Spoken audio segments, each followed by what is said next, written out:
매일 성경과 함께하는 오늘의 큐티 시간입니다. 4월 22일 오늘의 말씀은 민수기 16장 36절에서 50절입니다.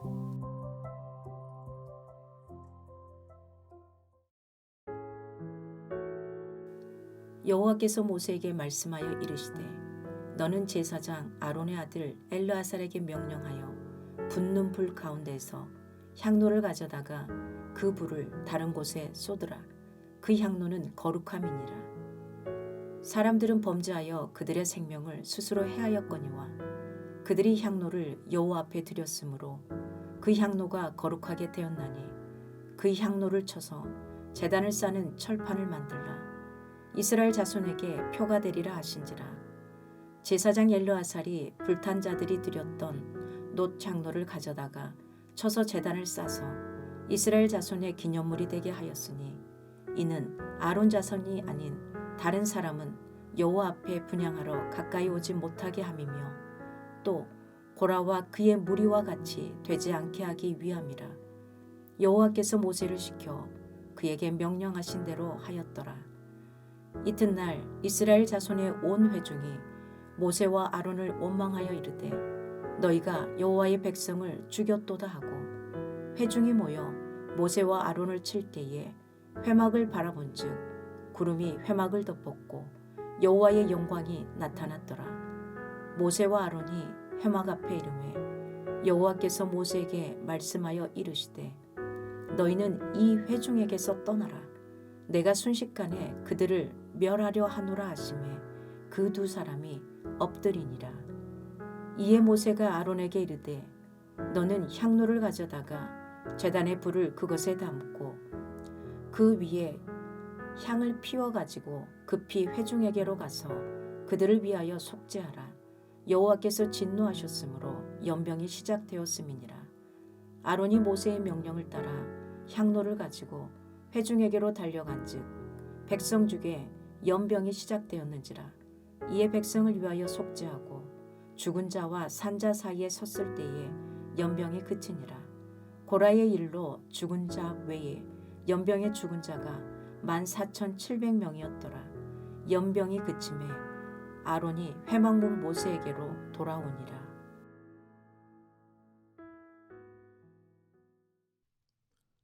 주님의 평강을 빌겠습니다. 하나님은 아론의 아들 엘르아살로 하여금 불의 심판이 임했던 현장에서 향로를 수거하도록 하십니다. 심판의 현장에는 불에 탄 시신이 여기저기 놓여 있었을 것입니다. 참혹한 현장 한가운데로 들어간 엘르아살은 물론이고 멀찍이 지켜보는 모든 백성들도 죄가 빚어낸 끔찍한 결과를 온몸과 영혼에 새기게 됩니다. 향로는 수거하되 향로의 불은 다른 곳에 쏟아 처리해야 합니다. 향로는 하나님께 드려진 거룩한 것이기에 구별되었고 향로의 불은 제단에서 나온 구별된 불이 아니었기에 폐기됩니다. 하나님은 엘르아살이 거두어들인 놋 향로를 펴서 제단을 덮는 용도로 사용하게 하십니다. 이스라엘 백성이 제사를 드리러 제단 앞에 나올 때마다 유사한 우를 범하지 말라는 시각적 메시지를 얻게 됩니다. 이렇게 고라의 반역은 죽은 이들에게는 멸망이요 남은 이들에게는 교훈으로 남게 됩니다. 하지만 불행하게도 산자를 위한 교훈은 교훈이 되지 못합니다. 바로 다음 날 이스라엘의 온 회중이 모세와 아론을 원망하며 거세게 덤벼듭니다. 두 사람이 여호와의 백성을 죽였다는 것입니다. 41절 너희가 여호와의 백성을 죽였도다. 그들은 여호와의 백성이라는 표현으로 자신들은 여호와 하나님과 묶으면서도 모세와 아론은 여호와의 백성을 억울하게 죽게 만든 악한 부류로 구분짓습니다. 땅이 입을 벌려 고라의 일당을 삼키고 향로를 든 반란 지도자 250명을 겨냥해 불이 임했던 사건은 누가 주님 앞에서 악했는지를 분명하게 밝혀냈습니다. 하지만 이스라엘의 온 회중은 자기 허물을 인정하기는커녕 도리어 원망과 분노를 표출합니다. 사람은 대개 자기 허물을 인정하는 일은 어려워하면서 다른 누군가를 원망하는 일은 손쉬워합니다. 모든 인간이 지닌 연약함일 것입니다. 보편적 연약함이라고 해서 방치하면 곤란합니다. 자기 허물을 인정하기보다 자기 정당성을 확보하는 데만 재빨라 한다면 어느 순간부터 완악한 마음을 소유하게 됩니다. 완악함은 하나님의 개입과 경고에도 물러날 줄 모릅니다. 심판의 고통을 겪고도 바뀔 줄 모르는 광야 백성처럼 말입니다. 물론 고통을 겪을 때마다 무조건 자기 탓만 해야 한다는 뜻은 아닙니다. 자학적인 성찰은 영혼을 병들게 하므로 주의해야 합니다.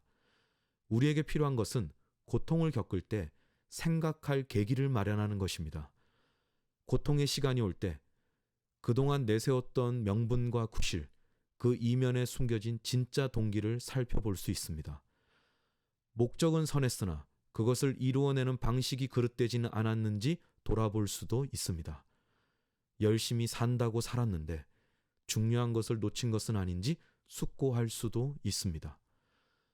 진실한 돌아봄은 하나님과 대면하는 시간을 마련해 줍니다. 고통은 쉽게 다루기 어렵습니다. 쉽게 다루어서도 안 됩니다. 하지만 인생의 제동장치가 되어 생각할 기회를 제공하는 것만은 분명합니다. 거기에서부터 시작하면 좋겠습니다.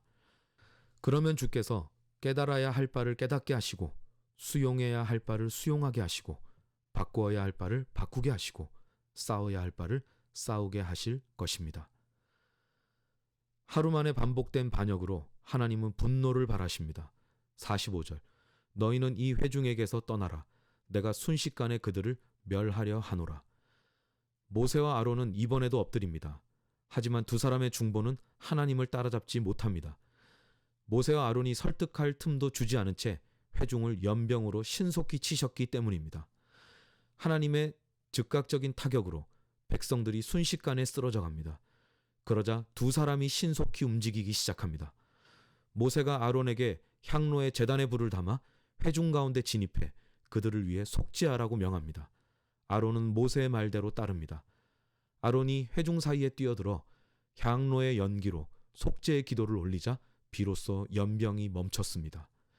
직전까지 죽은 이들의 수가 14,700명에 달했습니다. 지독스러운 무지와 완악함으로 벌어진 결과이지만 와중에 공멸을 면했습니다. 산자와 죽은 자 사이에 서서 올린 속죄의 기도 덕분입니다. 그리스도인은 산자와 죽은 자 사이에서 하나님의 은혜와 평화를 구하는 기도자여야 합니다. 가정과 교회에 사랑과 미움, 정의와 불의, 신뢰와 의심, 소망과 절망이 교차하며 혼돈과 갈등을 초래할 때 기도해야겠습니다. 자연재해, 사회적 참사, 전쟁의 소식이 들릴 때 생과 사의 경계를 끌어안으며 기도해야 합니다. 감당 못할 고통으로 무너져가는 이들을 위해 우리가 할 일은 기도이지 섣부른 정죄나 훈계가 아닙니다. 오스틴 펠프스는 이렇게 말했습니다. 우리는 그 어느 때보다 중보 기도를 할 때 그리스도를 더 많이 닮게 된다. 산자와 죽은 자 사이에서 올리는 기도는 아론을 닮아가는 기도인 듯 하지만 궁극적으로 그리스도를 닮아가는 기도입니다. 죄와 고통으로 무너져가는 가슴마다 그리스도가 필요합니다. 그리스도를 닮은 기도로 그리스도의 은혜를 전하는 저와 여러분이 되시기를 주님의 이름으로 축원드립니다. 기도하겠습니다. 하나님, 고통이 찾아올 때 우리를 도와주옵소서. 고통 속에서 자신을 진지하게 돌아볼 때 회개이든 회복이든 담대함이든 겸손이든 마땅히 생각하고 행할 바를 알려주옵소서. 산자와 죽은 자의 사이에서 드리는 중보 기도가 있기를 원합니다. 그리스도를 닮은 기도로 무너지고 신음하는 이들에게 하늘의 은혜가 임하기를 원합니다. 우리가 기도할 때에 우리의 기도를 들어주소서. 예수 그리스도의 이름으로 기도합니다. 아멘.